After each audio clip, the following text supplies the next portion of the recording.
আপনাদের ফেভারিট অনুষ্ঠান হাল্লা বোল। আর প্রত্যেক দিনই হাল্লা বলে তো নতুন নতুন বিষয় থাকেই আপনাদের জন্য। আজকের যে বিষয়টা নিয়ে আজকে ডেফিনেটলি আলোচনায় আসবার চেষ্টা করব আমরা, তো অবশ্যই তাৎপর্য রাখবে, কারণ নির্বাচন তো আর খুব বেশি বাকি নেই, দিন সময় অলরেডি আপনারা 26শে নির্বাচনের আগে জোরদার পরিস্থিতি তো দেখতেই পাচ্ছেন। বিভিন্ন সময় বিভিন্ন রাজনৈতিক দল তারা তাদের যে কর্মসূচি তারা করছেনই, কিন্তু এবার একদিকে দাঁড়িয়ে বিজেপির যে ছবিটা আপনারা দেখতে পাচ্ছেন, কারণ নতুন রাজ্য সভাপতি তার উদ্যমে এই মুহূর্তে বিজেপির এগিয়ে চলার বার্তা শ্রমিক ভট্টাচার্যের হাত ধরে তা ইতিমধ্যে স্পষ্ট করেছেন। শ্রমিক ভট্টাচার্য তার বক্তব্যের মাধ্যমে অনেকগুলো বিষয় তিনি খোলাসা করছেন। এখন তার বিষয় বলতে বলতেই আমার রাজ্যের আইন শৃঙ্খলার পরিস্থিতির মধ্যে সবথেকে বড় চাঞ্চল্যকর ঘটনা আরজিকর কাণ্ড। পরবর্তী সময়ে যে আলোচনায় এই মুহূর্তে দাঁড়িয়ে আমরা প্রত্যেকে রয়েছি তা হচ্ছে কসবা। গোটা পরিস্থিতির মধ্যেই শহরে মহেশতলার মতন জায়গা আজকেও দেখেছেন আরও এক কার্যত ঘটনা ঘটে গিয়েছে, যেখানে নিজের বাড়ির সামনেই তার স্বামীকে খুঁজতে গিয়ে একেবারে বাড়ির সামনে পড়ে রইলেন অচৈতন্য অবস্থায়। পরবর্তীতে তার মৃত্যু হয়। নিরাপত্তা কোথায় তার দাবি, তার প্রশ্ন এই মুহূর্তে উঠছে বারবার। আর জানিয়ে ইতিমধ্যেই বামেরা পথে নেমেছে। বামেদের তরফ থেকে বিভিন্ন সংগঠন, সেই সংগঠন এক এক করে স্বর তাদের দীর্ঘায়িত হচ্ছে। কংগ্রেসের তরফ থেকে আপনারা জানেন যে তারা ইতিমধ্যে লালবাজার অভিযানের ডাক দিয়েছে। বামেদের তরফ থেকে আগামীকাল ধর্মঘট, খুব গুরুত্বপূর্ণ, কারণ প্রত্যেক বিরোধী রাজনৈতিক দল, শাসক বিরোধী রাজনৈতিক দল, শাসক তৃণমূল কংগ্রেস বিরোধী রাজনৈতিক দল, এ রাজ্যে প্রধান বিরোধী দল বিজেপির পাশাপাশি দাঁড়িয়ে বাম কংগ্রেস তারা প্রত্যেকের মতন করে আন্দোলনে সামিল হচ্ছেন। ফলত আজকের এই আলোচনার গুরুত্ব 26শে নির্বাচনের আগে একেবারে যদি প্রথম বক্তব্য ধরে বিজেপির রাজ্য সভাপতি শ্রমিক ভট্টাচার্য একেবারে নতুন সভাপতির দায়িত্ব পেয়েই তিনি যে বার্তা দিচ্ছেন সেটা অত্যন্ত উল্লেখযোগ্য। এই কারণেই শাসক দল তৃণমূল কংগ্রেসকে যদি নিপাত করতে হয় তাহলে পরে বিরোধীদের এককাট্টা হওয়াটা খুব জরুরি। প্রত্যেককেই বারবার সেই বার্তাটা তিনি স্পষ্ট করে বোঝাবার চেষ্টা করছেন। খুব গুরুত্বপূর্ণ, কারণ আমরা আজও আরও একটি বার্তা পেয়েছি শ্রমিক ভট্টাচার্যের মুখ থেকে, যে বার্তা আরও প্রাসঙ্গিক হয়ে উঠবে হয়তো আজকের এই আলোচনায়। একবার শুনিয়ে রাখি আপনাদেরকে শ্রমিক ভট্টাচার্য তার বক্তব্য, যার মাধ্যমে আলোচনা আগাবার চেষ্টা করবো আমরা। শুনুন কি বললেন তিনি। দলের ঊর্ধ্বে উঠে, মতাদর্শের ঊর্ধ্বে উঠে, পতাকার ঊর্ধ্বে উঠে নিজের রাজনৈতিক মতামতকে, নিজের ভোটাধিকারকে, নিজের অবস্থানকে বদলে দিতে হবে, অবস্থানের পরিবর্তন করতে হবে। শিলুর নন্দীগ্রামকে কেন্দ্র করে বামফ্রন্ট সরকারের গুলি চালনার প্রতিবাদ করেছিলেন স্বয়ং মুখ্যমন্ত্রী জ্যোতি বসু। মুখ্যমন্ত্রী বলেছিলেন, এই কি দেখছি, গরিব মানুষকে পুলিশ মারছে নির্দয় ভাবে, কৃষককে মারছে, গুলি চালাচ্ছে, এই দৃশ্য আমি সহ্য করতে পারছি না।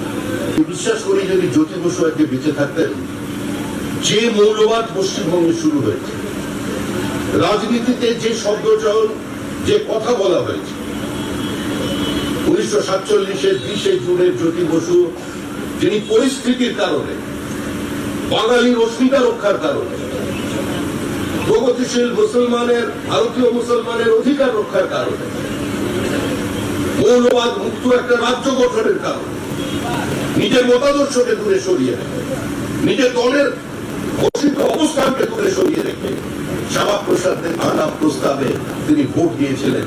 আজকেও যদি জ্যোতি বসু জীবিত থাকতেন, তিনিও হয়তো আজকে বলতেন এর বাইরে আমাদের বেরিয়ে আসতেন। এটাই শ্যামাপ্রসাদ মুখার্জির প্রাসঙ্গিকতা। শ্যামাপ্রসাদ মুখার্জির প্রাসঙ্গিকতা কোন জায়গায় আগেও জানান দিয়েছিলেন প্রত্যেকে। আমি আরও একবার আপনাদেরকে, যারা শুনলেন তাদের জন্য আরও একবার যে বক্তব্য তিনি রেখেছেন শ্রমিক ভট্টাচার্য, বেশ কিছু জায়গা তিনি খুব স্পষ্ট করেছেন। বলছেন দলের ঊর্ধ্বে উঠে, মতাদর্শের ঊর্ধ্বে উঠে, পতাকার ঊর্ধ্বে উঠে নিজের রাজনৈতিক মতামতকে, নিজের ভোটাধিকারকে, নিজের অবস্থানকে বদলে দিতে হবে। সিঙ্গুর নন্দীগ্রামকে কেন্দ্র করে বামফ্রন্ট সরকারের গুলি চালনার প্রতিবাদ করেছিলেন স্বয়ং মুখ্যমন্ত্রী জ্যোতি বসু। আমি বিশ্বাস করি এই জ্যোতি বসু যদি আজকে বেঁচে থাকতেন, যে মৌলবাদ পশ্চিমবঙ্গে শুরু হয়েছে, রাজনীতিতে যে শব্দচয়নের কথা বলা হচ্ছে, 1947 সালের 20শে জুন জ্যোতি বসু যে পরিস্থিতির কারণে বাঙালির অস্মিকা রক্ষার কারণে প্রগতিশীল মুসলমান ভারতীয় মুসলমানকে অধিকার রক্ষার কারণে মৌলবাদ মুক্ত একটা রাজ্য গঠনের কারণে যে মতাদর্শকে তৈরি করেছিলেন, নিজের দলের অবস্থানকে দূরে সরিয়ে রেখে শ্যামাপ্রসাদের আনা প্রস্তাবে তিনি ভোট দিয়েছিলেন। আজকেও যদি জ্যোতি বসু জীবিত থাকতেন এই অবস্থায়, আমরা এই অবস্থা থেকে বেরিয়ে আসতে হবে, এটাই শ্যামাপ্রসাদ মুখার্জির প্রাসঙ্গিকতা। দেখুন, আমরা জানি যে INDI এর জোট গঠন হয়েছিল, মোদী সরকার বা মোদীকে হটাতে গিয়ে সংঘবদ্ধ হওয়া সেই সময় বিরোধীরা তারা সেই জোট গঠন করেছিলেন। এখন প্রশ্ন অবশ্যই আপনাদের অনেকের মনেই যে তাহলে পরে আমাদের পশ্চিমবাংলায় বিরোধী রাজনৈতিক জোট যদি হয়, তাহলে পরে কি যে পরিস্থিতি চলছে, যা অভিযোগগুলো সামনে এসছে, বারবার বিরোধীরা যে অভিযোগকে কেন্দ্র করে ময়দানে নেমেছেন, তার থেকে কি তারা পরিত্রাণ পেতে পারেন? তাহলে পরে কি জোট হওয়া খুব দরকার?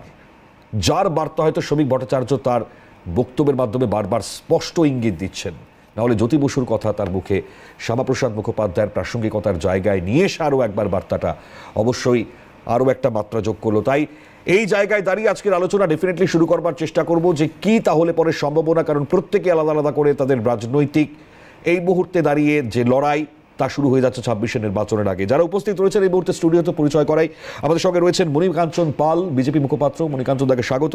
আমাদের সঙ্গে রয়েছেন অনির্বাণ ব্যানার্জি, আইনজীবী। অনির্বাণ দাকে স্বাগত। আমাদের সঙ্গে রয়েছেন কেতন জয়সওয়াল, কংগ্রেস মুখপাত্র। দাদাকে স্বাগত।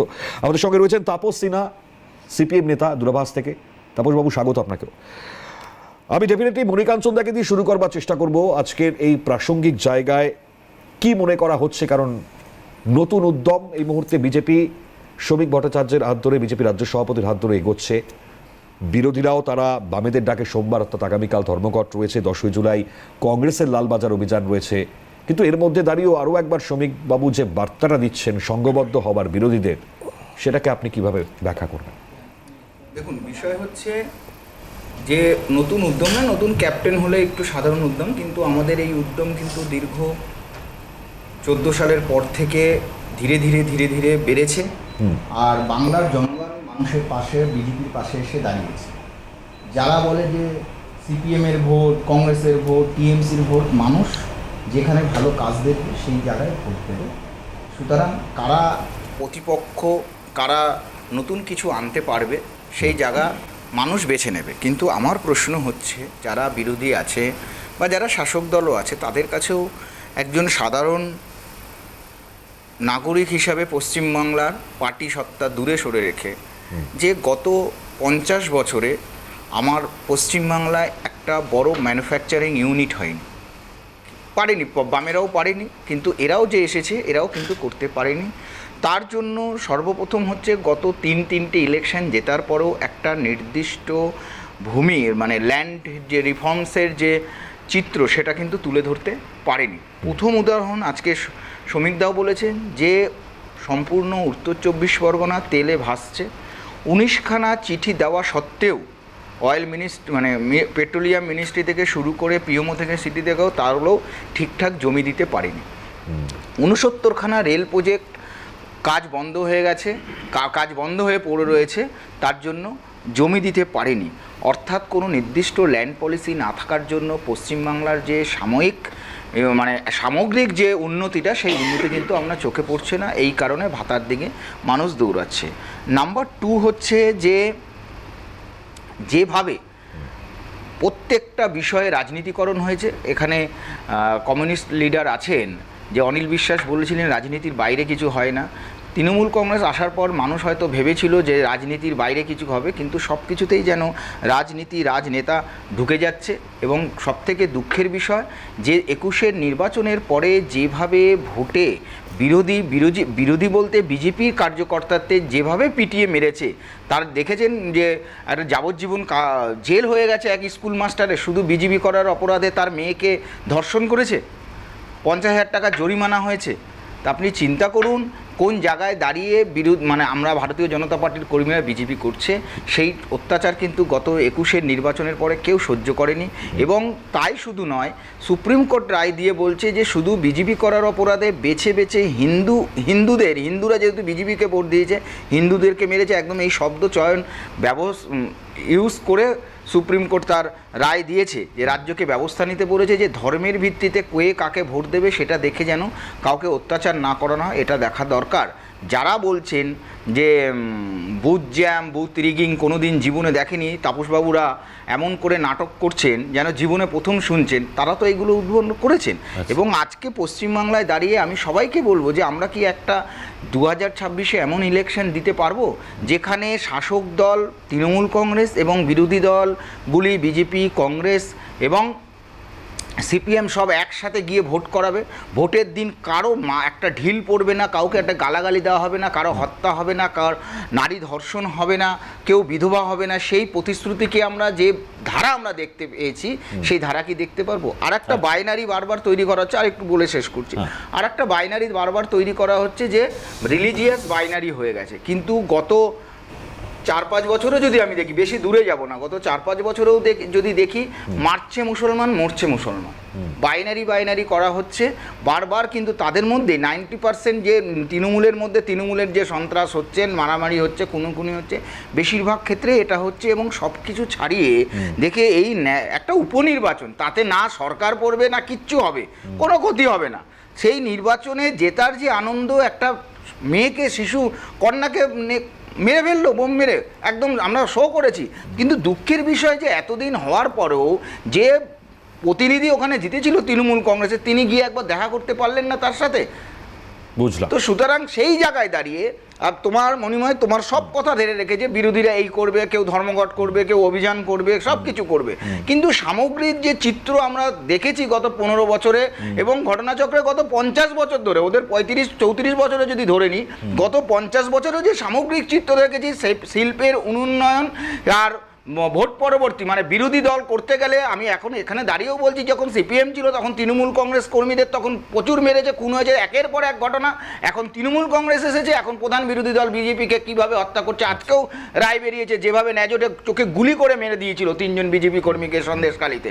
তো সুতরাং এই ধারার পরিবর্তন করুন। যারা বাঙালি বাঙালি করে চিৎকার করে, বাইরে গেলে বাঙালির গর্ব হচ্ছে, বাঙালির গর্ব, বাঙালির গর্ব, এগুলো কি বাঙালির গর্ব? এই পরিবর্তনটা করুন, বাকি সব হয়ে পরিবর্তন কি তাহলে পরে হবে? তাপসবাবুর কাছে আসবো, কারণ বিরোধীদের আজকের বার্তাটা ডেফিনেটলি নেওয়ার চেষ্টা করবো। আমি একটা দ্রুত বিরতির পর তাপসবাবু আমি আপনার কাছে ফিরছি। এই জায়গা থেকে দাঁড়িয়েই খুব গুরুত্ব রাখবে, কারণ শ্রমিক ভট্টাচার্যের মুখে যখন জ্যোতি বসুর সেই জীবিত থাকার সময়কে দাঁড় করিয়ে নিয়ে প্রাসঙ্গিকতা এই মুহূর্তে শ্যামাপ্রসাদ মুখার্জির কোথায় সেটা বোঝাচ্ছেন। ফিরে বিরতির পর তাপসবাবুর কাছে আসবো খুব স্বাভাবিকভাবে। তাপসবাবু, বৃহত্তর স্বার্থে মোদী সরকারকে হঠাতে যদি INDI এ জোট তৈরি হতে পারে, তাহলে আমার পশ্চিমবাংলায় শাসকের বিরোধিতা করে প্রত্যেকেই পথে নামায় সবাইকে একজোট হতে পারে বিরোধীরা, এবং যার সম্ভাবনার বক্তব্য বারবার শ্রমিক ভট্টাচার্য তিনি উঠিয়ে দিচ্ছেন। না, দেখুন, আগে তো ঠিক করতে হবে যে তৃণমূল এবং বিজেপি তাদের অবস্থানটা কি আছে। এখন আমাদের পার্টির একটা নির্দিষ্ট রণকৌশল আছে, রণনীতি আছে, নির্বাচনী লাইন আছে। গত এপ্রিলেও আমরা আমাদের সর্বভারতীয় যে সম্মেলন পার্টি কংগ্রেস মাদুরাইতে করে সেখানে আগামী 3 বছরের জন্য আমরা আমাদের লাইন ঠিক করেছি। এখন বিজেপির এখানে প্রকাশ্যে পশ্চিমবাংলার মানুষ কি দেখছেন, শ্রমিকবাবু সদ্য সভাপতি হয়ে বলছেন আমি একসঙ্গে মহরমের শোভাযাত্রা দেখতে চাই, দুর্গাপূজার ভাসান দেখতে চাই, আর উনাদের অফিসিয়াল বিরোধী দলনেতা তিনি মুসলমান নামটা শুনলেই বলছেন ওরা রোহিঙ্গা, ফলে সনাতনী হিন্দু, সনাতনী হিন্দু, মানে পারলে এক্ষুনি সতীদাহ প্রথা চালু করে দেয় হিন্দু ভোটের জন্য। এভাবে তিনি দিনের পর দিন হিন্দু হিন্দু হিন্দু করে যাচ্ছে। ভারতবর্ষের সংবিধানকে তিনি মানেন না, সংবিধানের যে প্রথম পর্বে যে ধর্মনিরপেক্ষতার কথা লেখা আছে, যে দলটা মানে না, তো সেই দলের সঙ্গে আমরা কখনো হাত মেলাবো? আমরা আমাদের পরিষ্কারভাবে আমরা বলেছি যে আমরা গোটা দেশের ক্ষেত্রে বিজেপির মতো একটা সাম্প্রদায়িক দল, তাদের বিরুদ্ধে আমরা লড়াই করব। ধর্মনিরপেক্ষ যে রাজনৈতিক দলগুলো আছে যারা বিজেপির বিরুদ্ধে লড়াই করবে, তাদের সঙ্গে আমরা সেভাবে INDA মঞ্চ হোক বা যে কোনো ধরনের আমরা জোট তৈরি করব।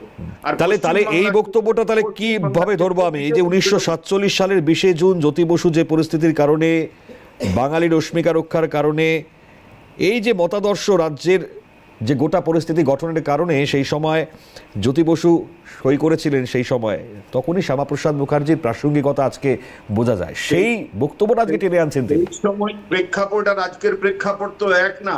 সেদিন মানুষের রুটি রুজি নিয়ে রাজনৈতিক দলগুলো রাজনীতি করত। এখন তৃণমূলকে বিজেপিকে দেখা যাচ্ছে তারা মন্দির মসজিদ ধর্ম এই সমস্ত নিয়ে রাজনীতি করছে, হিন্দু মুসলমান নিয়ে রাজনীতি করছে। সেই সময় কখনো কোনো রাজনৈতিক নেতা এই ধরনের কোনো আলোচনা সভায়, তখন টেলিভিশন চ্যানেল ছিল না ঠিকই, কিন্তু কোন ধরনের অনেক ধরনের সেমিনার হতো, আলোচনা সভা হতো, ডিবেট হতো, সেখানে হিন্দু মুসলমান রাজনীতির এজেন্ডাতে আসেনি। এখানে আজকে রাজনৈতিক এজেন্ডাতে হিন্দু মুসলমান ছাড়া বিজেপি তৃণমূল অন্য কোনো কথা বলছে না। ফলে ধর্মনিরপেক্ষ একটা দেশে বিজেপি যখন রাম মন্দির তৈরি করতে যাচ্ছে, গোটা দেশে বেকারদের কথা ভুলে গিয়ে নরেন্দ্র মোদী যে কথা দিয়েছিলেন 2014 সালে যে আমি ক্ষমতায় এলে বছরে 2 কোটি বেকারকে চাকরি দেব, এখানে মণিকঞ্চন বাবু বললেন যে এতগুলো শিল্প কলকারখানা জ্যোতিবাবু বুদ্ধবাবুর জমানায় হলদিয়া পেট্রোকেমিক্যাল কমপ্লেক্স থেকে থার্মাল পাওয়ার থেকে শুরু করে সল্টলেক আইটি সেক্টর থেকে শুরু করে এই যে বড় বড় যেগুলো হলো, এগুলো ওনারা নজরে দেখতে পাচ্ছেন না।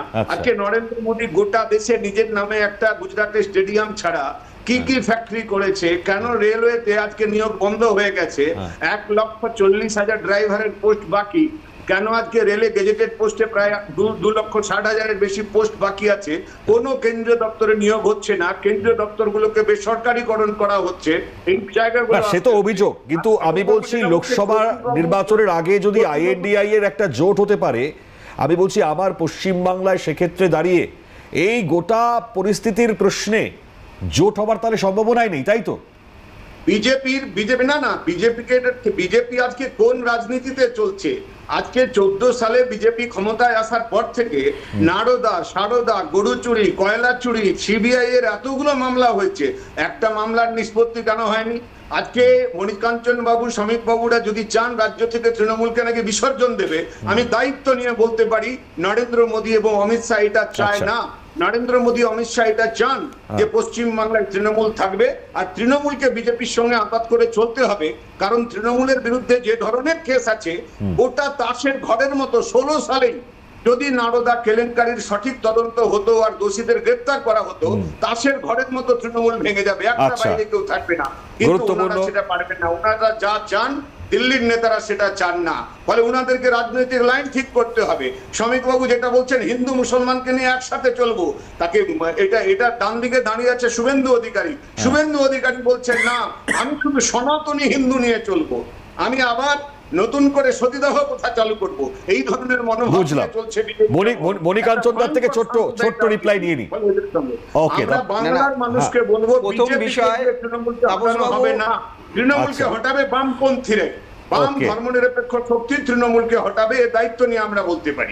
প্রথম বিষয় হচ্ছে যে এলওপি বিরোধী দলনেতা একটা সাংবিধানিক পদ, ওটা কোনো নির্দিষ্ট দলের হয় না, নির্দিষ্ট দলের MLA হয়, কিন্তু কোনো সাংবিধানিক, ওটা সবার বিরোধী দল না। মুখ্যমন্ত্রী যেমন পশ্চিমবঙ্গে সবার, বিরোধী দলনেতা পশ্চিমবঙ্গের সবার। 1 নম্বর বিষয়। 2 নম্বর বিষয়, তাপসবাবু প্লিজ প্লিজ প্লিজ, আপনি দূরে আছেন, আপনার সময় আমি বলিনি, আরো বক্তারা রয়েছেন, তাদের কাছে যাব। আপনার সময় আমি বলিনি, আপনি এরকম বললে আপনার কথা কেউ শুনতেই পারবে না। নাম্বার, আমি খুব তাড়াতাড়ি শেষ করছি। নাম্বার 2 বললেন যে 1947-এ রুটি রুজির কথা হয়েছে। আমি জানি না কোথাকার ইতিহাস পড়ে এসেছেন তাপসবাবুর মতো। আরে দেশটাই তো ভাগ হয়েছিল তখন ধর্মের ভিত্তিতে। তখন কি রুটি রুজি বাংলাদেশ থেকে, আমার মতো, আমার বাবা, আমরা বাঙাল, আমরা কি ওখানে খেতে পারতাম না বলে দেশ ছেড়েছি? না, হিন্দু হওয়ার জন্য দেশ ছেড়েছি। আরে দেশটা ভাগ হলো ধর্মের ভিত্তিতে। আপনি বলছিলেন তখন তো আর হিন্দু মুসলমান ছিল না, রুটি রুজির জন্য ছেড়া হয়েছে। আশ্চর্য, মানে আপনাদের এই খুব বাজে ভাষা মুখে আসছে। প্লিজ, আপনার সময় আমি বলিনি, প্লিজ। নাম্বার 3 হচ্ছে সল্টলেক নিয়ে কথা বলছেন। আমি এখানে দাঁড়িয়ে বলছি, সল্টলেকে আইটি সেক্টরে দেখুন বেশিরভাগ কল সেন্টার। আজকে যে ছেলেটি আইটিতে ভালো রেজাল্ট করছে, সে ব্যাঙ্গালোরে গিয়ে যা টাকা ইনকাম করছে তার 5 ভাগের 1 ভাগ সল্টলেকে পায়। আপনি দেখে আসতে পারেন। আর নাম্বার 4 বলছি যে এই নো ভোট টু বিজেপি যে 2021-এ করলেন, কার সুবিধা পাইয়ে দিলেন? কার সুবিধার জন্য সিপিএম এই ক্যাম্পেইনটা করেছিল? No vote to BJP. সুতরাং আপনাদের বিশ্বাসযোগ্যতা কোন জায়গায় দাঁড়িয়েছে, সেই কারণেই আজকে আপনাদের এই অবস্থা। সর্বশেষ যে কংগ্রেসের নেতা কর্মীদের মেরেছিলেন, আজকে সেই কংগ্রেসের সাথেই আপনি হাত মিলিয়েছেন। ঠিক আছে, আমি আরো শুনবো আপনাদের ডেফিনেটলি বক্তব্য আজকের গুরুত্বপূর্ণ। তার মধ্যে কেতনবাবু রয়েছেন, আমি কেতনবাবুর কাছে ঠিক এই জায়গা থেকে আসবো যে এই প্রাসঙ্গিকতার জায়গায় জানিয়ে কেতনবাবু আলোচনা করছি আমরা। বৃহস্পতিবার কংগ্রেসের তরফ থেকে লালবাজার অভিযান, খুব স্বাভাবিকভাবেই নিরাপত্তার স্বার্থে নারীদের, এছাড়াও সামগ্রিক গোটা পুলিশের যে অবস্থা চলছে, আমাদের আইন শৃঙ্খলা, তাকে কেন্দ্র করে নামছেন। কিন্তু যে প্রশ্ন শ্রমিকবাবু তুলে দিচ্ছেন তাতে একটা হওয়ার আপনাদের সম্ভাবনা, আপনাদের কাছে আপনাদের অবস্থান কি? না, এই যে আন্দোলন করা এটা তো নিড অফ দি আওয়ার, আর এটা আন্দোলন নতুন নয়। আমরা এই সরকারের, এই রাজ্য সরকার হোক কেন্দ্রীয় সরকার হোক, যে কোনো দুর্নীতি, যে কোনো বাজে নীতির, খারাপ নীতির আমরা আন্দোলন করেছি। সেটা একটা মানে নিড অফ দি আওয়ার, এটা করতে হয়, না করলে আমাদের রাজনীতি করার কোনো মানে হয় না। এই যে এত বড় অভয়াকাণ্ড হলো, এত বড় যে মানে বাংলায় এত দুর্নীতি চলছে, শিক্ষকরা রাস্তায় বসে রয়েছে, আজকের দিনে দেখুন আপনি ল কলেজের ঘটনাগুলো দেখুন, তো এই সবকটা মিলে তামান্নাকে খুন করা হলো, সেই সব ঘটনা নিয়ে যদি আমরা রাজনীতি মানে বিরোধী দল হয়ে যদি না বলি, সেখানে আমাদের ব্যর্থতা, সেটা অবশ্যই করা দরকার। এবার আপনার ওই সম্ভাবনার প্রশ্ন, দেখুন দুটো সমান্তরাল রেখা, two parallel lines can never meet. তাই কংগ্রেস আর বিজেপির মানে পরে 100 বছর পরেও কোনো জোট হবে কিনা এই সম্ভাবনার কোনো সম্ভাবনা নেই। কারণ একটা সাম্প্রদায়িক বিজেপি আর ধর্মনিরপেক্ষ কংগ্রেসের মধ্যে কোনো মেল নেই, কোনো সম্ভাবনাই নেই। একটা মনুবাদী বিজেপি আর সংবিধানবাদী কংগ্রেসের মধ্যে কোনো মেল, কোনো জোটের কোনো সম্ভাবনা নেই। তাই এই প্রশ্নের কোনো মানে হয় না। এবার আসি আমি, তাহলে আইএনডিআই জোটের সম্ভাবনায় যদি থাকে এখন মানে নেই, এটা মানে কোন জায়গাটা কি বলতে চাই? না, আপনি যে বিজেপির কথাটা বললেন, এ রাজ্যের বিরোধীর মধ্যে বিজেপি পড়ে, কংগ্রেসও পড়ে, সিপিএমও পড়ে। এই যে জোটের কথা বললাম, সেই জোটের কথা আমরা অবশ্যই দেখুন, আমাদের লড়াইটা হচ্ছে এই রাজ্যে দুর্নীতি আর যে সাম্প্রদায়িকতা তার বিরুদ্ধে, গণতন্ত্র যে হত্যা করা হচ্ছে এখানে রাজ্য সরকার বলুন, ওদিকে কেন্দ্রীয় সরকার বলুন, তার বিরুদ্ধে। তার জন্য আমরা গণতন্ত্র যারা বিশ্বাসী, যারা ধর্মনিরপেক্ষ শক্তি, আমরা বামেরা কংগ্রেসের আমরা একসাথে লড়ে চেষ্টা করছি। কিন্তু ব্যাপারটা যেটা আজকের দিনে সব থেকে বড় সমস্যা হয়ে দাঁড়িয়েছে বাংলায় রাজনীতিতে বা বাংলায়, যেটা হচ্ছে যে এই সরকার, একটা 15 বছর সরকার চললো, একটা দিল্লিতে একটা সরকার চলছে 11 বছর, সেই সরকারের যে ব্যর্থতা, অপদার্থতার মূল্যায়ন সঠিক করা যাচ্ছে না। তার কারণ হচ্ছে এই সাম্প্রদায়িকতার হিড়িকে সব সময় যে আপনার আলোচনার মধ্যে দেখুন, এই লাস্ট 15-20 মিনিটের মধ্যে কতবার এই হিন্দু মুসলিম সাম্প্রদায়িকতা এই বিষয়গুলো উঠে আসলো। এটা আজ থেকে 5 বছর আগে হতো না। 5 বছরে আমরা একটা ডিবেটে বসলে অ্যাবসলিউটলি আমরা শুধু ইস্যু বেসড কথা বলতাম। এই জায়গাটা আজকে দিনে বাংলার সব থেকে বড় সমস্যা হয়ে গেছে। তাই বাংলার মানুষই এবার বুঝছেন যে এই সাম্প্রদায়িকতার আড়ালে আদতে এই সরকার আর যারা মুখ্য মানে বিপক্ষী দল যারা অ্যাসেম্বলিতে রয়েছে, এরাও দেখুন না বিজেপি ভোটের ক্ষেত্রে তো কংগ্রেসের কোনো সেই জায়গা মানে স্পষ্টত মানুষের যা ভোট দান করছে তাতে কংগ্রেসের কিছু ঝুলি ভরছে না। হ্যাঁ, অবশ্যই আমরা দুর্বল হয়েছি। 16 সালে আমরা রাজ্যের প্রধান বিরোধী দল ছিলাম, সেখান থেকে 21-এ আমরা শূন্য হয়ে গেছি। অবশ্যই এটা স্বীকার করছি, কারণ এই যে সাম্প্রদায়িকতার মধ্যে আমরা দুর্বল হচ্ছি, যে সাম্প্রদায়িক রাজনীতির যে হিড়িক, সাম্প্রদায়িক রাজনীতির যে এই বাজারে আমরা যারা ধর্মনিরপেক্ষ গণতন্ত্র শক্তি আমরা দুর্বল হচ্ছি। কিন্তু এবার মানুষও সেখান থেকে রিভাইভ করতে শুরু করছে। আপনি দেখুন, তারপরে যখন সাগরদিঘিতে ইলেকশন হচ্ছে সেখানে কংগ্রেস জিতেছে। অর্থাৎ মানুষ এবার এটাকে ভাবছেন, কারণ এই একদিকে দুর্নীতি, একদিকে ধান্দাবাজ, একদিকে দাঙ্গাবাজ। তো এই ধান্দাবাজের বিকল্প কোনোদিন দাঙ্গাবাজ হতে পারে না, এটা মানুষও বুঝতে পারছে, আমরা বুঝতে পারছি। আগামী দিনে এটা মানে ভোটের রেজাল্টেও মানে রিফ্লেক্ট হবে। আচ্ছা, অনির্বাণ দা কি বলবেন? মানে আমল দিতেই নারাজ কার্যত, মানে এরা যা বলুক এরকম এত তো সম্ভাবনা নেই। ইনফ্যাক্ট তৃণমূল যেরকম চলছে সেরকমই চলবে, মানে এটাই মনে হয়। তোমারও সেটাই মনে হয়, এটা বুঝলাম। যাই হোক, বিষয়টা হচ্ছে শ্রমিকবাবু, হ্যাঁ বুঝবে এক্ষুনি, শ্রমিকবাবু যে যেচে পড়ে সিপিএমকে বলছে সাহায্য করুন, কেন যে বলছেন বুঝি না। তারা তো না চাইতে এমনি সাহায্য করে, তাকে আবার বলার কি আছে? সেখানে মোট কথা 2021 সালের বিধানসভা নির্বাচনে বিজেপি অফিসিয়ালি হার মেনে নিয়েছিল হচ্ছে 2রা মের ওই মোটামুটি দুপুর নাগাদ, যখন মোরাললেস বোঝা যাচ্ছিল তারা মেজরিটির ধারে কাছে নেই। এইবারে দেখছি তারা বিধানসভা নির্বাচনের প্রায় 1 বছর আগেই কার্যত হার মেনে নিয়েছেন। কারণ নতুন রাজ্য সভাপতি আসার পর কিছু নাড়াচাড়া হয়, কিছু নতুন কথা হয়, এটা অস্বাভাবিক নয়। কিন্তু শ্রমিকবাবু এসে কার্যত তার আগে পর্যন্ত যে রাজনৈতিক লাইন বিজেপি নিয়েছিল সেটাকে পুরোপুরি বর্জন করে দিয়ে হিন্দু মুসলমান একসঙ্গে চলবো, বাবা মুসলমান আমি তোমার ভীষণ ভালো চাইটা এসব করছেন। এমনিতে কসাই যদি পাঁঠার খুব ভালো হয়েছে বক্তৃতা দেয়, পাঁঠার তার মনের অবস্থা কী হয় সেটা আমরা বুঝি। কিন্তু এক্ষেত্রে শ্রমিক ভট্টাচার্যের আমার অন্তত ধারণা নিজের সিগনেচার, একটা আলাদা সিগনেচার তৈরি করার চেষ্টা বাদ দিয়ে তার এই বক্তব্যের বিশেষ কোনো গুরুত্ব নেই। কারণ যে শুভেন্দুবাবু এই কিছুদিন আর একটু পেছন দিকে ফেরত যাই, 2016-র কথা তাপসবাবু বলছিলেন, নারদার কেলেঙ্কারি ইত্যাদির কথা বলছিলেন, ঠিক বলেছেন। সেই সাংবাদিক সম্মেলন আমার যদি খুব ভুল না হয় থাকে, যিনি করেছিলেন বিজেপি পার্টি অফিস থেকে, পুরনো যে পার্টি অফিসটা, তখন তুমি ওখানে গেছিলে গিয়ে জানি না, সেটার নামটা ছিল বোধহয় শ্রমিক ভট্টাচার্য, আমার যদি খুব ভুল না হয় থাকে। তিনি সেখানে বসে বসে তৎকালীন তৃণমূল নেতাই অবশ্যই শুভেন্দু অধিকারীকে চোর বলেছিলেন। আজকে সেই শুভেন্দু অধিকারী শ্রমিক ভট্টাচার্যকে সংবর্ধনা জানাচ্ছে। আবার এই শুভেন্দু অধিকারী কদিন আগে মুসলমান বিধায়কদের চুড়ে ফেলে দেবো যখন বলছেন, সেটাকে আবার শ্রমিক ভট্টাচার্য তার মতো করে ডিফেন্ড করেছেন। আজকে দাঁড়িয়ে তিনি আবার বলছেন না না আমরা তো মুসলমানদের দারুণ ভালো চাই। এই যে গোটা বিষয়টার মধ্যে তারা কোনো স্থিরতা রাখতে পারছে না, তথাকথিত হিন্দু কনসলিডেশন ভোটের ক্ষেত্রে যে তত্ত্ব নিয়ে তারা এগোনোর চেষ্টা করছিল, তার যে বাস্তবে অন্তত বাংলার মাটিতে কোনো রকম কোনো প্রতিফলন হওয়ার কোনো সম্ভাবনা নেই, বরং সিপিএম তাদের বিজেপির প্রতি সারেন্ডার করা যে মানসিকতা, তার থেকে খানিকটা যদি বেরিয়ে আসে, তাতে তাদের দেওয়া যে ভোটের জোরে বিজেপি আজকে এই জায়গায় এসছে 2019 থেকে শুরু করে, সেই সামান্য, বেশি দরকার নেই, হয়তো 2 থেকে 3% ভোট যদি সিপিএম কোনোভাবে ফেরত নিয়ে নেয় গোটা বাংলা জুড়ে, তাতে হয়তো সিপিএম কোনো আসন জিতবে না, কিন্তু বিজেপি 50-এর নিচে কেন 30-এর নিচেও নেমে যেতে পারে। এই উপলব্ধির জায়গা থেকে শ্রমিক ভট্টাচার্য আগে থেকেই দায়টা যাতে পরে পুরোপুরি তার ঘাড়ে না আসে, তিনি তো রাজ্যসভারও সাংসদ, ওটা যদি কোনোভাবে রিপিট করা যায় সেই চেষ্টা থেকেই এইসব অনেক নানা কথা বলছেন। আর একটা কথা বলি, শ্রমিকবাবু ব্যক্তি জীবনে কতটা ভালো রাঁধুনি আমি জানি না, তিনি এমনি রান্নাঘরে কেমন রান্না করে তাও আমি বলতে পারবো না, কিন্তু ইতিহাসের যে চাটনিটা তিনি আজকে বানিয়েছেন, আমি একটা ছোট্ট কথা বলে দিই, যে বেঙ্গল প্রভিন্সিয়াল ইলেকশনের সময় বা তারপরে যে অ্যাসেম্বলি তৈরি হয়েছিল, যেখানে এই বঙ্গভঙ্গ সংক্রান্ত বিষয় এত কথা হচ্ছে, সেইখানে কংগ্রেসের ছিল সর্বাধিক, যদি বিধায়ক বলি সর্বাধিক জনপ্রতিনিধি, 119-এর কাছাকাছি। সেকেন্ড বিগেস্ট পার্টি ওয়াজ মুসলিম লীগ, এবং তারপরে অনেক পেছনে ছিল হিন্দু মহাসভা শ্যামাপ্রসাদ মুখার্জি, মাত্র 2 জন।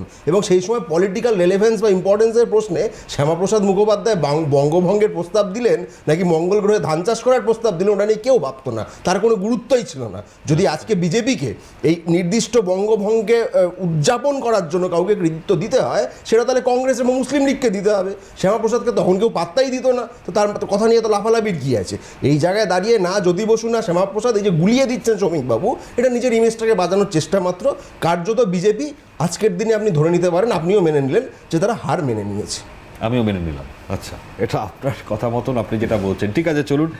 কে কি মানবে কে কি মানবে না সেটা সময় যত যাবে তত স্পষ্ট হবে। যদি কোনো কারণে বাই চান্সলিও যদি বিরোধীরা এককাট্টা হয়ে যান, তাহলে পরে কি হবে এই প্রশ্নটাও থাকবে। একটা বিরতির পর ফিরে এলাম। বিরতির পর খুব স্বাভাবিকভাবেই একের পর এক বক্তব্য, সেই জায়গায় দাঁড়িয়ে প্রধান বিরোধী দল হিসেবে বিজেপির তরফ থেকে রিপ্লাই মণিকাঞ্চনদার থেকে নেব। কিন্তু আমার প্রশ্ন হচ্ছে, কালীগঞ্জের মতন উপভোটেও যদি বোমাবাজি হতে পারে, তামান্নার মতন একটা ছোট্ট বাচ্চা মেয়ের মৃত্যু হয়ে যেতে পারে, আর সেখানে দাঁড়িয়ে ভোটের ফলাফলের দিকে বাম কংগ্রেস তাদের ভোট পার্সেন্টেজ বাড়তে পারে, তারপরও কেন এত কিছু এই ধরনের পরিস্থিতি আমাদেরকে দেখতে হবে, যেখানে শাসক দল তৃণমূল কংগ্রেস জয়লাভ করেছে? তারপরে যদি বাংলায় এই ধরনের পরিস্থিতিই চলে, তাহলে পরে তো খুব স্বাভাবিকভাবে সাধারণ মানুষজন তারা তো মুখ ঘুরিয়ে নেবেন। তো এই জায়গা থেকে দাঁড়িয়ে শাসক দলের বক্তব্য শোনবার আগে আমি বিজেপির বক্তব্যের জায়গায় ঠিক এই জায়গা থেকে আসবার চেষ্টা করবো। তবে তার আগে শুভেন্দু অধিকারীর একটি বক্তব্য শুনিয়ে রাখবার চেষ্টা করব, এবং একই সঙ্গে সুকান্ত মজুমদার তিনিও বেশ কয়েকটি বক্তব্য রেখেছেন, তার মধ্যে প্রাসঙ্গিক কোনটা দেখুন।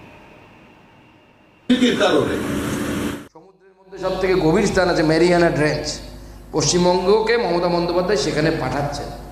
বিজেপি এসে সেই ম্যারিয়ানা ট্রেঞ্চের রাস্তা থেকে আগামী 26শে নির্বাচনের পর বিজেপির সরকার গঠিত হবে, এবং তারপরে সেই ম্যারিয়ানা ট্রেঞ্চ থেকে আমরা এই পশ্চিমবঙ্গকে আবার উন্নয়নের পথে আনবো। মোদিজির বিকাশের মডেল পশ্চিমবঙ্গের উন্নয়নের মডেল হবে, এবং পশ্চিমবঙ্গে মোদিজির সরকার এখানে গঠন হবে। কাছে ঘোষণা ছিলাম যে 9ই আগস্ট ভয়ঙ্কর ঘটনার বর্ষপূর্তিতে অরাজনৈতিক ভাবে যদি ডাক্তার বোনের পিতা মাতা নবান্ন চলো অভিযানের মতো কোনো বড় কর্মসূচির ডাক দেন, রাজনীতির পতাকা সরিয়ে রেখে আমরা সবাই অর্গানাইজও করব, পার্টিসিপেশনও করব। গত বছর 27শে আগস্ট ছাত্র সমাজ করেছিল,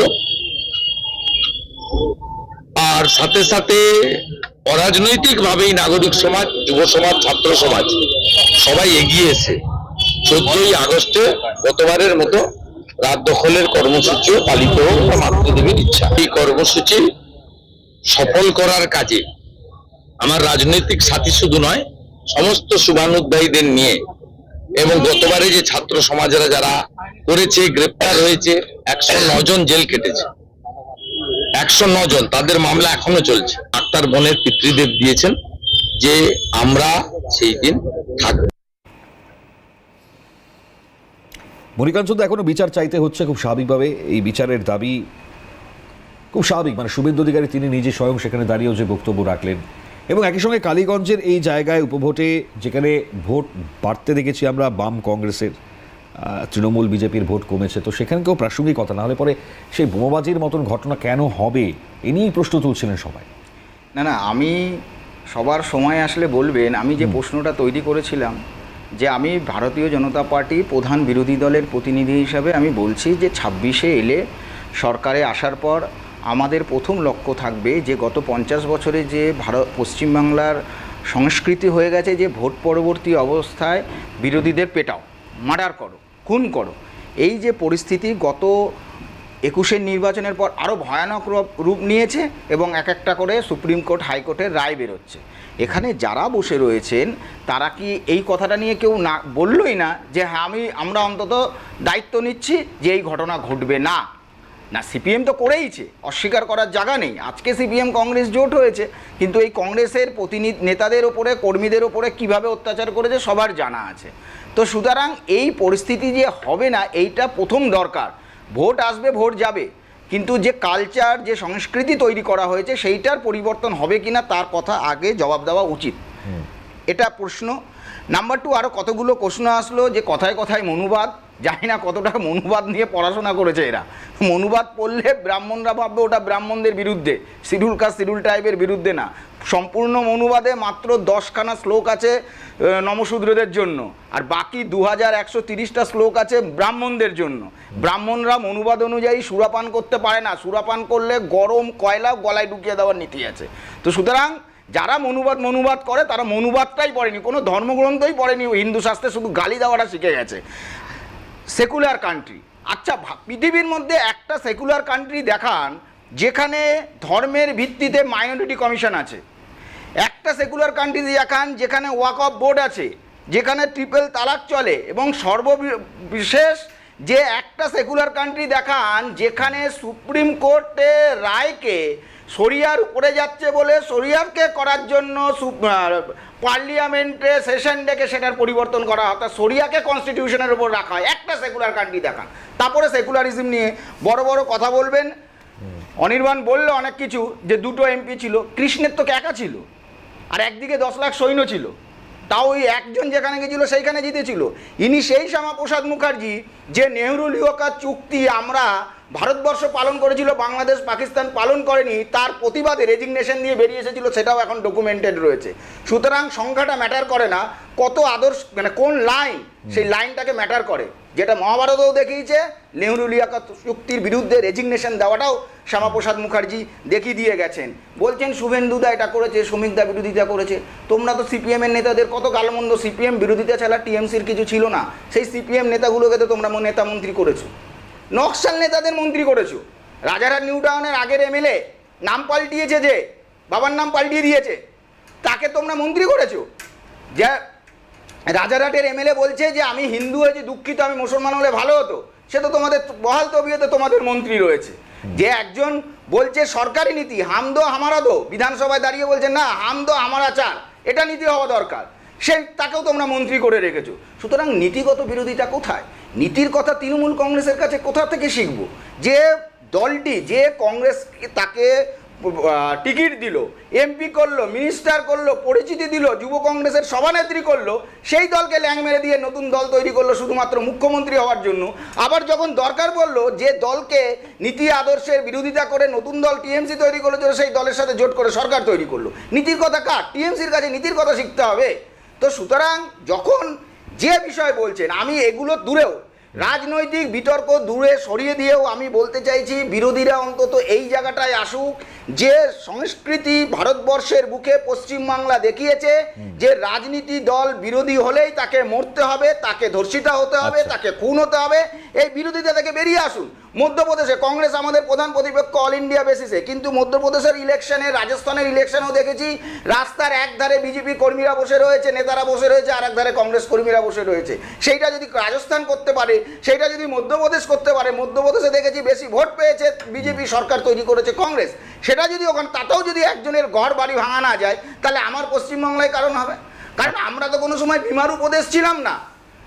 ঠিক আছে, থেকে 30 বছর আগেও 27% ছিল আমাদের জিডিপির কন্ট্রিবিউশন, আজকে সেখানে 8% এসে দাঁড়িয়েছে। তো সুতরাং এই মূল বিষয়গুলো নিয়ে আলোচনা হোক, যে আমাদের প্রধান বিরোধী আর তোমারা দেশ ও তো বাঙাল কলকাতা ও তো মিছিলকার স্টেটে, এখান থেকে বেরিয়ে আসুন। কথায় কথায় ধর্মঘট, কথায় কথায় অবরোধ, যে পরিস্থিতি আপনারা তৈরি করেছেন, পার্টি অফিস কেন্দ্রিক যে পরিস্থিতি তৈরি করেছেন, সেখান থেকে বেরিয়ে আসুন। রাজনীতির জায়গায় থাক, উন্নয়ন মানে তাপসবাবুর কাছে আসবো ঠিক এই জায়গা থেকে। তারা কি পতাকা সরিয়ে রেখে, যেটা একেবারে অ্যাকচুয়ালি দরকার, মানে সাধারণ মানুষের স্বার্থে সাধারণ মানুষের কথা ভেবে, তাহলে কি এক কাট্টা হওয়া যায় না? এই প্রশ্নের জায়গাটা যেমন থাকছে, আমি সম্প্রতি একটা এক্সাম্পলও নিই।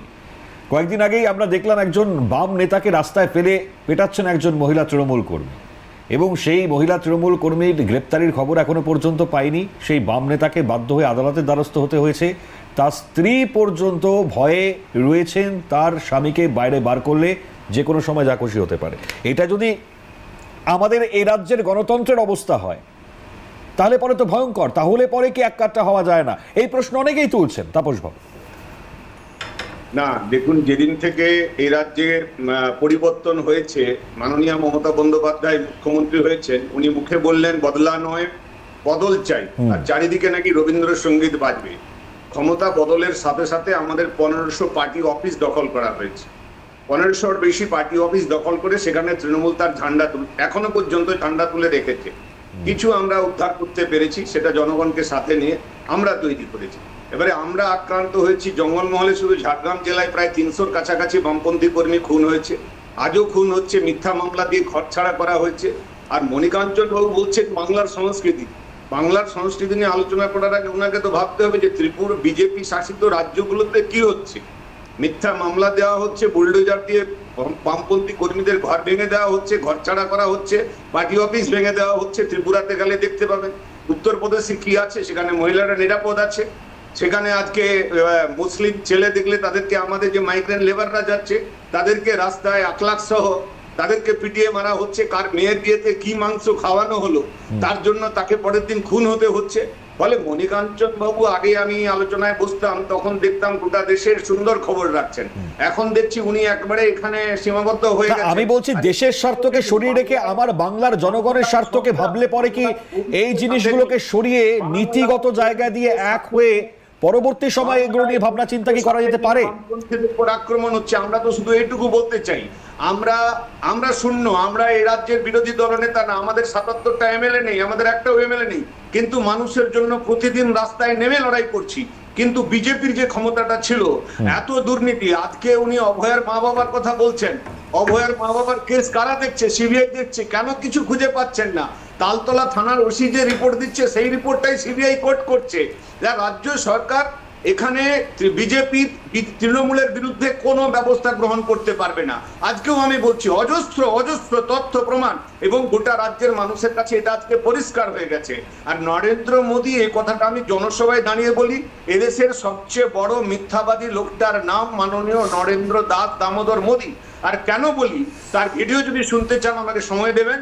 14 সালের আগে লোকসভা নির্বাচনের প্রাক্কালে যে বক্তব্যগুলো গোটা দেশ জুড়ে নরেন্দ্র মোদী রেখেছিলেন, তাতে কি কি কথা বলেছিলেন এবং কি কার্যকারী করেছেন। আর সেই বিজেপি আমাদের রাজ্যের উন্নয়ন করবে, গোটা রাজ্যকে ধ্বংসের পথে নিয়ে যাওয়ার পেছনে তৃণমূল যেমন তৃণমূল তো বিজেপিকে নিয়ে আসার জন্য ব্যবস্থাটা করে দিয়েছে।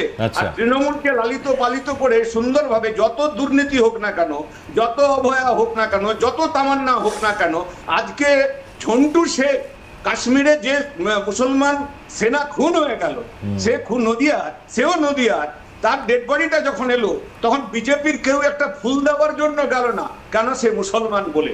তো এই যদি রাজনৈতিক দৃষ্টিভঙ্গি থাকে ভারতবর্ষের মাটিতে দাঁড়িয়ে, বাংলার মাটিতে দাঁড়িয়ে, যে আমি ওই একজন শ্রমিক ভট্টাচার্য কি বলে দিলেন, মহারুমান মিছিল একসাথে যাবে, দুর্গাপূজার ভাষণ একসাথে যাবে, এটা বাংলার মানুষকে আইওয়াস করা হচ্ছে। বিজেপির বিরোধী দলনেতা এক কথা বলছে, আগে নিজেদের লাইন ঠিক করুন, বাংলাকে একত্রিত করতে হবে, ঐক্যবদ্ধভাবে মানুষ লড়াই করবে, তৃণমূলের বিরুদ্ধে লড়াই করবে, বিজেপির বিরুদ্ধে লড়াই করবে। আমরা সেটা করছি। আজকে গোটা দেশে নিয়োগ বন্ধ, রাজ্যে নিয়োগ বন্ধ, এত চুরি, এত দুর্নীতি, শিক্ষা দুর্নীতি। What is the role of BJP? বিধানসভায় কি হচ্ছে? কোথায় কোথায় নাটক করা হচ্ছে, কোথায় কোথায় ওখান থেকে বেরিয়ে আসছে। বিধানসভার ভেতরে 77টা এমএলএ নিয়ে কিভাবে লড়াই করা যায়? অ্যাজ এ অপোজিশন, বিরোধী দল হিসেবে বিরোধী আজকে তৃণমূলের বিরুদ্ধে কি লড়াই করছে? মণিকাঞ্চন বাবুরা উত্তর দিতে পারবে? ওকে, বুঝলাম কি উত্তর একেবারে। আমি শ্রমিক বাবুর আরো একটা ছোট্ট জায়গার এক্সাম্পলকে হয়তো এখানে কোট করতে হবে, কারণ এই জায়গায় দাঁড়িয়ে নীতিগত অবস্থান, সেখানে দাঁড়িয়ে যদি বাম কংগ্রেসকেও ভোট দিতে হয় দিন, বিজেপিকেও দিতে হবে না ভোট, কিন্তু তৃণমূলকে ভোট দেবেন না। কারণ খুব স্বাভাবিকভাবেই যারা সংখ্যালঘুরা রয়েছেন তারা আজকে আক্রান্ত হচ্ছেন, মরছে মুসলমান মারছে মুসলমান, এই ধরনের আঙ্গিকপূর্ণ কথা হয়তো শ্রমিক ভট্টাচার্যের মুখ থেকে বেরোতো না। আমি অন্ততপক্ষে এই জায়গা থেকে আলোচনায় বিভিন্ন প্রাসঙ্গিকতা হয়তো এই যুক্তিটার জায়গা হয়তো আসতে চলেছে আগামী সময়। যাই হোক, আমি আসছি, আরো আলোচনা অনেকটাই হবে দ্রুত বিরতির পর, সঙ্গে থাকবেন। Halla Bol coach sponsored by Flexi Strong মানে চিরদিন স্ট্রং, সব চাষের সঠিক সুরক্ষা, ট্রাস্কো অর্গানিকে অগ্রণী।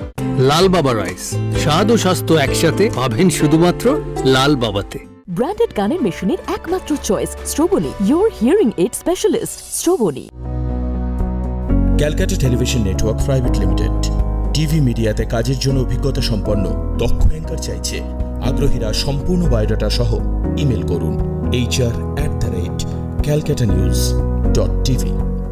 শুধু বাবা নয়, এখন থেকে বলছে দাদা, বাড়িতে আনুন শুধুই লাল বাবা। লাল বাবা রাইস, স্বাদ ও স্বাস্থ্য একসাথে পাবেন শুধুমাত্র লাল বাবাতে। Halla Bol coach sponsored by Flexi Strong মানে চিরদিন স্ট্রং, সব চাষের সঠিক সুরক্ষা, ট্রাস্কো অর্গানিকে অগ্রণী। লাল বাবা রাইস, স্বাদ ও স্বাস্থ্য একসাথে পাবেন শুধুমাত্র লাল বাবাতে। ফিরেলা বিরতির পর।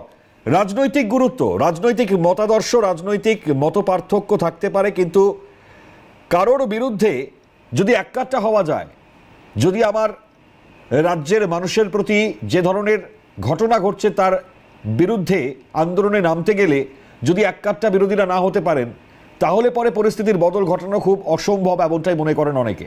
ফলত দাঁড়িয়ে শ্রমিক ভট্টাচার্যের বক্তব্য অনুযায়ী বিভিন্ন প্রাসঙ্গিকতা নিয়ে আমরা আলোচনা করছিলাম, তার বক্তব্যকে কোট করি। আর মণিকাঞ্চনদা যেগুলো বলছিলেন, আদর্শ নীতি, অনেকগুলো বিষয় বিজেপির তরফ থেকে, তাপসদাও বলছিলেন সে জায়গায় সিপিএমের তরফ থেকে। আমি কেতনদার কাছে আসি ঠিক এই জায়গায়, কারণ প্রশ্ন হচ্ছে গিয়ে কংগ্রেসের যা পরিস্থিতি বাংলায়, বামেদের হাত ধরে তাও কংগ্রেসের এই মুহূর্তে পথ চলছে, কিন্তু প্রশ্ন হচ্ছে হাত ছেড়ে দেওয়ার পর যদি একা লড়াই করতে হয়, তাহলে পরে কি প্রাসঙ্গিকতা পাবে সেই কংগ্রেস? যদি আমরা একসাথে, যদি বিরোধীরা একসাথে হতে পারে যে কথা বলছেন প্রত্যেকে, তাহলে হয়তো প্রাসঙ্গিকতা থাকতে পারে। দেখুন, বিরোধীদের একাট্টা হওয়াটা বিষয়টা বুঝতে হবে যে বিরোধী মানে সব মিলে যাবে তৃণমূল, বিজেপির সাথে কংগ্রেস মিলে যাবে, বিজেপির সাথে সিপিএম মিলে যাবে, এটা অসম্ভব একটা ঘটনা। কিন্তু এই যে শ্রমিকবাবু যে কথাটা বলছিলেন যে মতাদর্শনকে সাইডে রেখে, এটা পারা যায় না। রাজনীতি করতে গেলে মতাদর্শনকে কোনোদিন সাইডে রাখা যায় না। মতাদর্শনটাই হচ্ছে রাজনীতি। যদি না আপনার রাজনীতির একটা নীতিযুক্ত রাজনীতি, নীতিবিহীন রাজনীতি আপনি যা কিছু করতে পারেন। আপনারা ওই মেহবুবা মুফতিকে কোনো সময় গিয়ে আপনারা মানে তার সাথেও সরকার করতে পারেন, তৃণমূলের সাথেও সরকার করতে পারতেন, এটা নীতিবিহীনের ব্যাপারটা আলাদা। কিন্তু ওই ধরনের বলতে গেলে মানে মতাদর্শন ছাড়া রাজনীতিতে আর কিছু নেই। রাজনীতি ইজ ডেড উইদাউট মতাদর্শন, উইদাউট আইডিওলজি। এবার মণিবাবু যে কথাগুলো বলছিলেন যে বিজেপি তৃণমূল নাকি সব মানে সিপিএম থেকে লোক নিচ্ছে, আপনাদের দলটা কি করে এসছে? আপনাদের সব থেকে বড় মানে এলওপি, যে আপনাদের এলওপি সে তো তৃণমূল থেকে আসা, মানে ডজন ডজন নেতা তৃণমূল থেকে আসা। আপনাদের অর্জুন সিং যাওয়া আসা অনেকবার হয়ে গেছে। কোন সময় ওই টুপি, ওই জালিওয়ালা টুপি পরে নিয়েছে আপনার মাঝে। দেখুন দাদা, এই ডিসেন্সিটা শিখুন, মানে বিজেপি থেকে আশা করা যায় না, তবু শিখুন। আমি চুপচাপ শুনছিলাম। দেখুন, আপনার মতাদর্শ নিয়ে কথা বলবো, আমি কি আপনাকে ডিস্টার্ব করতে পারি না? মতাদর্শ নিয়ে কথা বলি, আমি আপনাকে ডিস্টার্ব করতে পারি না। মতাদর্শ আমি আপনাকে ডিস্টার্ব করতে পারি না। মানে পেটে কুচিয়ে কথা বের করে নিন। একটা কথা বলতে পারবেন এরপরে? তাপস বাবু আসলে না, ওসব থ্রেট আমাদের দিও না। দেব মানে দেখিয়ে দেব। তোমার একটা আমি ভদ্রভাবে আপনার কথাটা শুনছিলাম, কিন্তু আপনি সেই ভদ্রতার পরিচয় দিতে পারলেন না। আমি আপনার থেকে জুনিয়র, কিন্তু যদি আমি সামনে এমন কিছু অভদ্রতা করিনি। শিখে নিন লাইনটা কোথা থেকে? আরে ভাই, তোমার উত্তর দাও না। আরে আপনি ভদ্র অভদ্র কোথা থেকে কোথায় চলে গেলে? কথা বলার কিছু নেই, আপনি ভদ্রতা মেইনটেইন কথা বলার কিছু নেই, উল্টো পাল্টা এদিক ওদিক সেখানে বলে যাচ্ছে। একটা ডিবেটের ভদ্রতা মেইনটেইন করতে পারছেন না? আরে ভাই, এসব আর তোমাদের কাছে শিখতে হবে না। বাদ তো সবাই জানে, অবশ্যই শিখতে হবে। বাদ তো সবাই জানে, ভদ্রতা তোমাদের কাছে শিখতে হবে। অবশ্যই শিখতে হবে। নেই আমি বলছি সাধারণ মানুষের কাছে পৌঁছে বার্তাটা কি হবে? মানে আপনারা বলছেন ভোট দিন, কিন্তু ভোট দেবেন কেন মানুষ? আমার প্রশ্ন এই জায়গাতে। না না, যে জায়গা যেদিন বা যেই মুহূর্তে সাম্প্রদায়িকতার হিটটা কমবে, মানুষ এখন বুঝতে পারছেন যেটা, যে এই সাম্প্রদায়িকতার গিয়ে, কারণ আদতে বিজেপি কি করছে, বিজেপি তৃণমূলের যে মানে ডিমেরিটসগুলো, তৃণমূলের যে এতগুলো ব্যর্থতা, এত দুর্নীতিকে সাইডে রেখে শুধু ধর্ম, আপনি বলুন না, একজন লিডার অফ অপোজিশন, তার দায়িত্ব কী ছিল? এই দুর্নীতি নিয়ে বলা, এই ব্যর্থতা অপদার্থতা নিয়ে বিধানসভায় আন্দোলন করা। তিনি সবকটাকে একদম সাইড রেখে তৃণমূলকে। আমার প্রশ্ন হচ্ছে, কথাটা তো সাম্প্রদায়িকতা নয়, কথাটা হচ্ছে সংখ্যালঘু সংখ্যাগুরু তো থাকবেই, এখানে হিন্দু মুসলিমের ব্যাপার নয়, সেটা তো রয়েছেই, কিন্তু সেটা নিয়ে ভোটের রাজনীতি বলা হচ্ছে বটে, কিন্তু আলটিমেট দাঁড়িয়ে আম পাবলিক সাধারণ মানুষ আমার রাজ্যে যা যা অবস্থার মধ্যে রয়েছেন, তাতে যে প্রাসঙ্গিকতা, নিরাপত্তা থেকে শুরু করে একে একে বিভিন্ন অবস্থা, সেগুলো নিয়ে কথা কেন হচ্ছে না, বা সেগুলোর বিরুদ্ধাচারণ করে সেইখানে পথে নামা, যদিও আপনারা নামছেন, সবাই মিলে একসাথে নামা। অবশ্যই কথা হচ্ছে, কিন্তু তার থেকে বেশি মানে বেশি নয়েজ হচ্ছে এই সাম্প্রদায়িকতা নিয়ে। আমি বারবার বলছি, এবার যে কথাটা আমি বলছিলাম, যে আন্দোলন করা তো আমাদের একদম দায়িত্বের মধ্যে পড়ে, আর আন্দোলন না করলে আমাদের রাজনীতি করার কোনো মানে হয় না। এই যে এত অবিচার, এত অন্যায় যে রাজ্য সরকার করছে, ওদিকে কেন্দ্র সরকার করছে, কিন্তু বিষয়টা দেখতে হবে যে আজকে সমীকবাবু যে কথাটা বলছেন, যে মানে এক ধরনের একটা উনি অস্ত্র আজকে রেখে দিলেন, যে আর আমরা পারছি না, বামেদের কোনো বলছেন, কংগ্রেসের বলছেন, আমরাও বলছি, যদি আপনারা এই সাম্প্রদায়িক রাজনীতি বাংলাতে আমদানি না করতেন, তাহলে বাম কংগ্রেস মিলে তৃণমূল কংগ্রেসকে বুঝে নিত। আর আজকেও যদি আপনি আজকে যদি কথা দিতে পারেন যে আমরা সাম্প্রদায়িক রাজনীতি করব না তৃণমূলকে মাইলেজ দেওয়ার জন্য, তাহলে বাম কংগ্রেস এই তৃণমূলকে বুঝে নেবে। বুঝলাম। মনিদা বলুন। দেখুন, বিষয় হচ্ছে মতাদর্শের কথা বলছে, যে সিপিএম কংগ্রেসের উপর সব থেকে, তো এই যে আমরা এখানে 4 জন প্যানেলিস্ট আছি, সব থেকে যদি পশ্চিমবাংলায় এখন পর্যন্ত বেশি, কারণ 34 বছর, আমরা 15 বছর অত্যাচার সহ্য করছি, কিন্তু 34 বছর ধরে অত্যাচার সহ্য করেছে তো কংগ্রেস, সে সিপিএম এর সাথে হাত মিলিয়েছে ভোট করার জন্য। এই ভিডিওতে দেখুন, এই সমীকবাবুর পিছনে অর্জুন সিং মতাদর্শের কথা এখন অভদ্র হয়ে গেছে। না, ভদ্রদের সাথে কোনো ভদ্রতার প্রয়োজন নেই, যেটা বিষয়, ভদ্রদের সাথে কোনো ভদ্রতার প্রয়োজন নেই। বিষয় হচ্ছে যে এরা সেই জায়গায় পাচ্ছে না। 2016 তো দিয়েছে, 2016 শ্রমিক ভট্টাচার্য দিয়েছে, কি কিস্তিতে দিয়েছে, কি আর সাগর দিঘিতে জিতে সামলাতে পারোনি।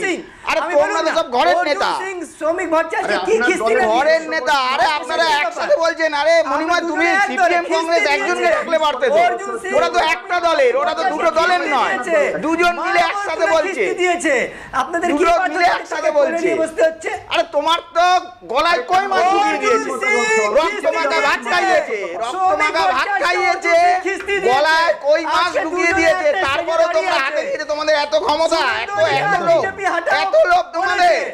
এই সিপিএম এদের হাতে রক্ত লেগে আছে, তোমরা তো মানুষের নামে কলঙ্ক, তোমরা মানুষের নামে কলঙ্ক, তোমাদের নেতা কর্মীদের। এই যে তাপস বাবু কথা বলছে, এই যে তাপস বাবু কথা বলছে, এই তাপস বাবুরা তোমাকে মেরেছে।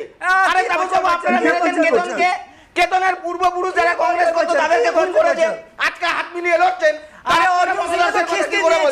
আরে গালি দেওয়ার খুন করে এক হয়ে গেল, মানলাম গালি দেওয়ার খুন করে এক হয়ে গেল, বাবা রক্ত পারেন, ডিএনএ টেস্ট করা, রক্ত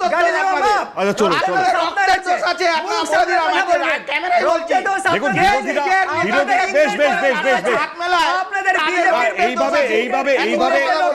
এইভাবে বিরোধীরা কখনো একটা হবে না, এটা আমি বুঝতে পারছি, আলোচনায় বুঝতে পারছি। তাপসবাবু আসছি। গরম সিঁদুর আছে না ঠান্ডা সিঁদুর আছে? বেশ, আমাকে শেষ করতে হবে অনির্বাণদাকে দিয়ে, একদম সংক্ষিপ্ত। অনির্বাণদা, আমি জানি গোটাই বিরোধীদের 10 সেকেন্ড আমি শুধু বলবো বিজেপির মতাদর্শটা কি, যে দলের সদস্যপদ নিষ্ফলে পাওয়া যায়, যে দলের সদস্যপদ নিষ্ফলে পাওয়া যায় তাদের মতাদর্শ সদস্য হতে পারে।